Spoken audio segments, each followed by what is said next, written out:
اچھا جو زندہ ہیں بس بات تمام ہو رہی ہے، وہ اپنے مرنے کے بعد اپنے لیے کیا کریں؟ تو اس کے لیے نبی کریم نے ارشاد فرمایا ہے کہ چند چیزیں ایسی ہیں کہ جب تک کہ باقی رہیں گی، انسان زندہ رہے تب بھی ثواب ملتا رہے گا اور مر جائے تب بھی ثواب ملتا رہے گا۔ اس میں کنوؤں کا کھدوانا، یعنی اس سے مراد یہ ہے کہ ایسی جگہوں پر پانی کا انتظام کر دینا جہاں پر پانی نہیں ہے، آپ نے بورنگ کرا دی اور لوگوں کے لیے پانی کا انتظام کر دیا، تو جب تک کہ اس سے لوگ فائدہ اٹھاتے رہیں گے آپ کو اس کا ثواب ملتا رہے گا۔ مسافروں کے لیے درخت لگا دینا، سایہ دار درخت جس کے نیچے وہ بیٹھ جائیں۔ تو اب اس زمانے میں سایہ دار درخت کا مطلب یہ ہے کہ مسافروں کے لیے آپ نے کوئی مسافر خانہ بنا دیا جہاں انہیں راحت مل جائے، تو یہ بھی ثواب کا کام ہے۔ قرآن کا لکھوا دینا مطلب چھپوا دینا، اس کے لیے ہمارے علماء نے کہا اس سے مراد یہ ہے کہ ہر وہ مذہبی کتاب کے جس سے لوگوں کو علمی شعور پیدا ہو اور اللہ کی طرف رجوع کریں، وہ ایسا لٹریچر جو ہے وہ بھی جب تک کہ باقی رہے گا وہ مرنے والے کو ثواب ملتا رہے گا، وہ انسان کو ثواب ملتا رہے گا چاہے وہ زندہ ہو چاہے وہ مر جائے۔ تعمیر مساجد کرا دینا، مسجد بنوا دی، اب ظاہر عمارت کی عمر انسان کی عمر سے زیادہ ہوتی ہے، ہم تو مسجد بنا کے مر گئے لیکن مسجد میں نماز ہو رہی ہے، ہمارے نامہ اعمال میں ثواب چڑھ رہا ہے۔ دیکھیے یہ چار چیزیں میں نے عرض کی، ان چاروں چیزوں میں دولت کا دخل ضرور ہے۔ مسجد بنوانے کے لیے بھی دولت چاہیے، قرآن چھپوانے کے لیے پیسہ چاہیے، سمر سیول لگوانے کے لیے پیسہ چاہیے اور مسافر خانہ بنوانے کے لیے پیسہ چاہیے۔ اچھا ایک بات میں عرض کر دوں، پوری مسجد ہم نہیں بنوا سکتے ہیں لیکن میں نے اپنی حیثیت کے اعتبار سے 10 روپے اس میں شامل کر دیے، تو وہ 10 روپے بھی اپنا اثر دکھائیں گے جب تک کہ مسجد رہے گی۔ جتنا شیئر دیا ہے اتنا اجر ملتا رہے گا۔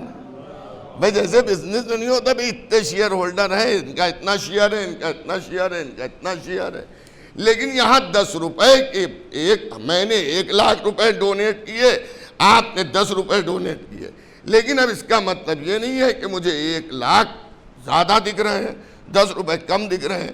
وہاں اللہ عادات کے اعتبار سے شمار نہیں کرے گا بلکہ آپ کے عمل کو آپ کی عقیدت کی بنیاد پر تولے گا۔ ہو سکتا ہے آپ کے 10 روپے بھاری پڑ جائیں، میرے 10 لاکھ ہلکے پڑ جائیں۔ میں نے کہا پیسہ تو ہم دیں گے 10 لاکھ روپے، اب کہاں سے عمل میں ہلکا پن پیدا ہوتا ہے؟ پیسے دیں گے 10 لاکھ، شرط ہے۔ کیا شرط ہے؟ کہ مسجد پہ میرا نام لگایا جائے نمایاں جگہ پر تختی پتھر کی۔ آپ نے سوچا کہ ارے 10 لاکھ ملے جا رہے ہیں، بالکل لگوا دیں گے، لیکن جس نے 10 روپے دیے تھے اس کی جب رسید آپ کاٹنے لگے اس نے کہا اس کی بھی ضرورت نہیں ہے، رسید کیا کاٹیے گا 10 روپے کی؟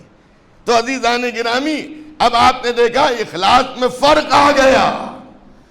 وہاں نام و نمود کے لیے 10 لاکھ میں نے دیے، اس نے اللہ کے گھر کے لیے 10 روپے دیے، ایک صلوات اور بھیجیے گا۔ بہرحال یہ سب چیزوں میں پیسے کی ضرورت ہے۔ 5ویں چیز جو نبی نے فرمائی وہ یہ فرمائی کہ اگر تم نیک اور صالح اولاد چھوڑ کے مر جاؤ تو جب تک کہ وہ عمل کرتی رہے گی تمہارے نامہ اعمال میں عمل چلتا رہے گا۔ آپ نے اولادوں کو ایسی تربیت دی کہ وہ نمازی بنے، روزہ دار ہوئے، خمس و زکوٰۃ کے پابند ہوئے، انہیں معلوم ہے کہ کب ہم پر حج واجب ہونے والا ہے، محرم کب آ رہا ہے، ایام ادا میں اس کے آداب کیا ہیں، مجلس حسین میں بیٹھنے کا طریقہ کیا ہے، واجبات کیا ہیں، حرام کیا ہے، نجس کیا ہے، پاک کیا ہے۔ آپ نے اپنی اولاد کو یہ سب چیزوں کی تعلیم دے دی اور دینے کے بعد مر گئے۔ اب لڑکا جب مسجد جا رہا ہے تب بھی آپ کو ثواب مل رہا ہے، جب چندہ دے رہا ہے تب بھی آپ کو ثواب مل رہا ہے، جب رمضان میں روزے رکھ رہا ہے تب بھی آپ کو ثواب مل رہا ہے، جب زکوٰۃ و خمس کی ادائیگی کر رہا ہے تب بھی آپ کو ثواب مل رہا ہے، جب لوگوں سے اچھے اخلاق سے مل رہا ہے تب بھی آپ کو ثواب مل رہا ہے۔ تو اگر ہم غریب ہیں، محتاج ہیں، ہمارے پاس کچھ نہیں ہے، تو کم از کم اتنا تو ہم ضرور کر سکتے ہیں کہ ہم اپنی اولاد کو صحیح تربیت دے، محب اہل بیت بنا دیں۔ ایک اور صلوات بھیج دیجئے محمد۔ اور یہ مجلس اہل بیت بہت بڑی درسگاہ ہے، اور یاد رکھیے